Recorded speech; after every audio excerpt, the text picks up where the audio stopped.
কারণে প্রেমের ডরি বান্ধরে মাদিনার শনে প্রেমের ডরি বান্ধরে মাদিনার শনে মানুষ বানাইছে আল্লাহ প্রেমের কারণে বলেন মানুষ বানাইছে আল্লাহ প্রেমের কারণে প্রেমের ডরি বান্ধরে মাদিনার শনে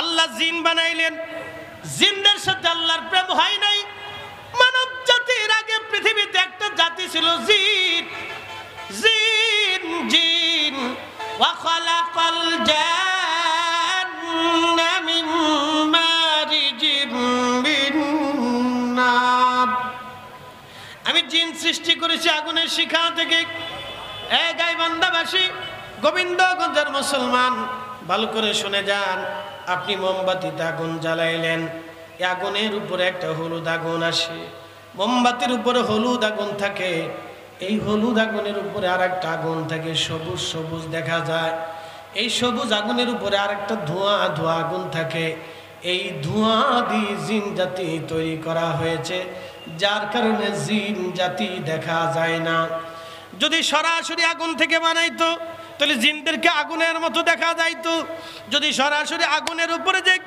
সবুজ কালারের আগুন আসে ওই আগুন থেকে বানাইলে সবুজ সবুজ দেখা যাইতো ধোঁয়া থেকে আল্লাহ জিন জাতি বানাইলেন যার কারণে খালি চোখে জিন দেখা যায় না সাধারণ চোখে জিন দেখা যায় না তবে জিন আল্লাহর দুনিয়াতে আছে যদি জিন অস্বীকার করেন তাহলে আল্লাহর কোরআন অস্বীকার করা হবে আল্লাহ বললেন ফাবি আইয়ি আনাই রাব্বিকুম তুকাযিবান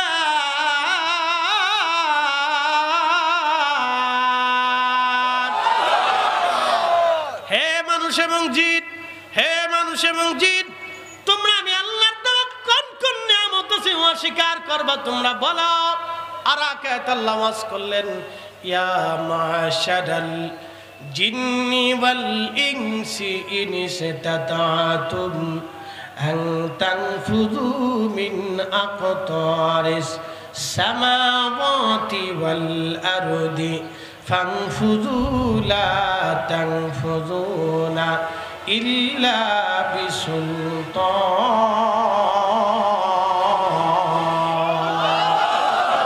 কখনো তোমাকে যদি ভুলি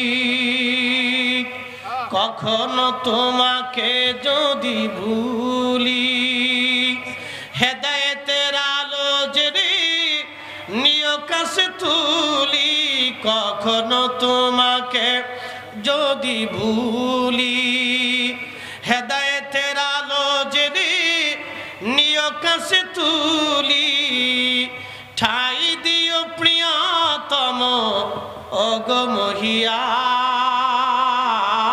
মহিয়ান তুমি রহমান তুমি মেহেরবান অন্ধ গাহে না শুধু তোমারি গুণগান বুঝে বুঝে না তবু শান তুমি রহমান তুমি মেহেরবান জিন এবং মানুষ দুইটা জাতি আল্লাহ সৃষ্টি করেছেন মানব জাতি সৃষ্টি করার আগে আল্লাহ একটা জাতি বানিয়েছিলেন এই জাতির নাম জিন জিন জাতির আদি পিতার নাম তারান্নুস উপাধি আবুল জিন জিন্দেগিতে হায়াত পেয়েছিল ৬০,০০০ বছর একসাথে বলবেন আল্লাহু আকবার না না আরো জোরে বলেন আল্লাহু আকবার জিন জাতির আদি পিতা তারান্নুস জিন্দেগিতে হায়াত পেয়েছিল ৬০,০০০ বছর আমরা বাঁচবো কত হাজার বছর জোরে বলেন ৬০ বছরের জিন্দেগি পাইয়া আমরা বিরাট কিছু মনে করে ফেলছি বিরাট কিছু মনে করে ফেলছি আরে ৬০ বছরের জিন্দেগির ভিতরে যদি একটা নেতার পদবি পাওয়া যায় তাহলে বুঝতে পারছেন তার ঠেলায় আর গ্রামে থাকা যায় না। বাপরে বাপ, এমন ভাব লয়ে হাঁটে মনে হয় বিরাট বড় দেশের বাদশা হাইটে হাইটে যাইতেছে। এই শুনে যাবেন, বিশ্ববিখ্যাত খলিফা হারুন আর রশিদ বর্তমানে ইরান, ইরাক, এরপরে আপনার ওমান, ইয়ামান, কাতার, কুয়েত, দুবাই, বাহরাইন, সৌদি আরব, জর্দান, সিরিয়া, লেবানন, লিবিয়া, ফিলিস্তিন, মিশর, Algeria, Nigeria, Tunisia, Sudan, Morocco, পৃথিবীর বিরাট বিরাট একেবারে গ্রিস পর্যন্ত, ওইদিকে তুরস্ক থেকে একবারে রোম পর্যন্ত, এইদিকে একেবারে গ্রিস পর্যন্ত পৃথিবীর বিরাট এক সাম্রাজ্যের খলিফা ছিলেন খলিফা হারুন আর রশিদ। তার বিবির নাম জুবাইদা। আল্লাহু আকবার। এই মহান মহিলা যদি কখনো হারামে যান, আরাফাতের মাঠ একটা নহর আপনারা পাবেন, নহরে জুবাইদা।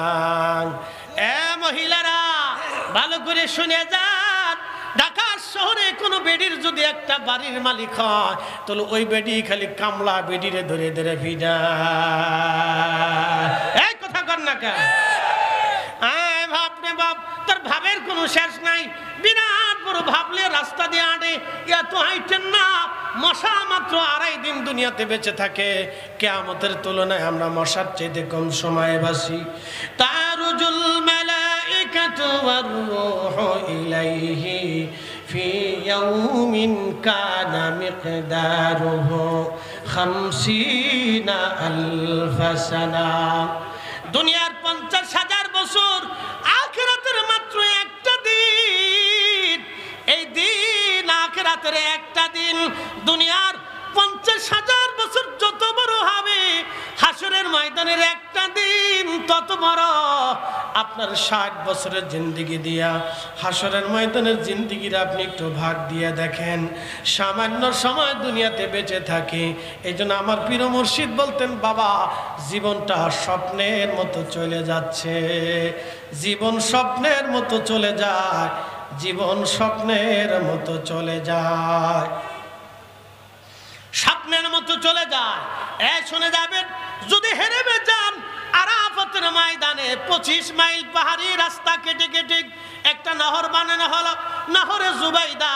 খলিফা হারুন আর রশিদের স্ত্রী বাইতুল মাল থেকে কোনো টাকা নিতেন না, অর্থ মন্ত্রণালয় থেকে কোনো টাকা নিতেন না।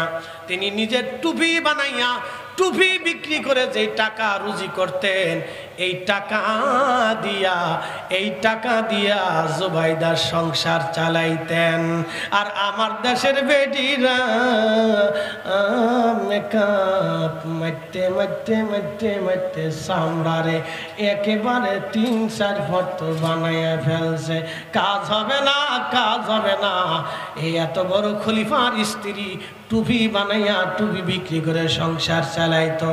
আর আমার দেশের একটু নেতা হয়ে গেলে এখানে বাড়ি সেখানে গাড়ি, টাকায় আর টাকা, টাকার টাকা।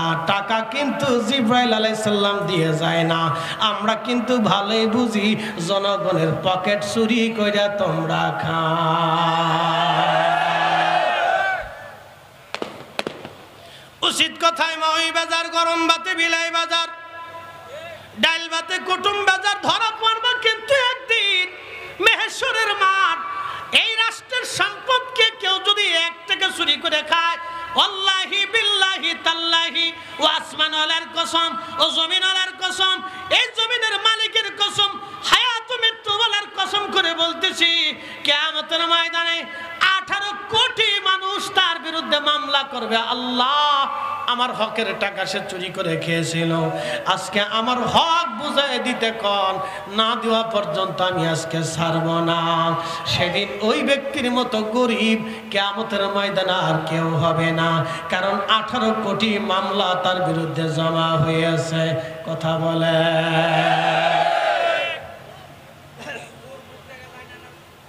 আর মুখ লাগতো না, শব্দ শোনা গেলি স্যার। আমার মুখ দেখতে হলে তাহলে এটা সরাই ফেলতে হবে, আর এটা সরাইলে তাহলে বুঝতে পারতেছেন ওয়াজ চলতে না, তো বিপদ আছে। সলুক যেমনি আছে, একসাথে বলেন আল্লাহু আকবার। আমি কি খারাপ বলতেছি? উচিত কথা একটু বলার দরকার, কথা বলে ঠিক কিনা? কিছু হক বলতে হয়, না হলে মহা মুশকিল। শুনে যান, আমাদের চেতনা কত মুশকিল চেতনা, বাপরে বাপ, আমরা যে কি মুশকিল আছি বলে লাভ নাই, বলে লাভ নাই। আমাদের এখনো নেগেটিভ চিন্তা ভাবনা এখনো আমাদের মস্তিষ্ক থেকে বের হয়ে দেয়। অনেক বাদ চিন্তা মানুষের মস্তিষ্কের ভিতরে, বাঙালিদের মস্তিষ্কে অনেক নেগেটিভ খারাপ চিন্তা ভাবনা আমাদের দেশের অধিক মানুষের মস্তিষ্কে সবসময় শুধু বইতেই থাকে, বইতেই থাকে, বইতেই থাকে।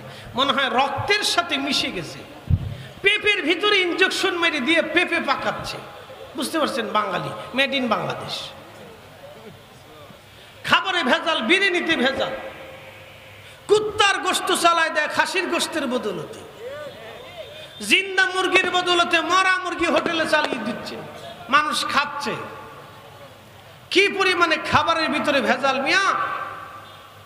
বানাইতেছে আপনার কি ফ্রুট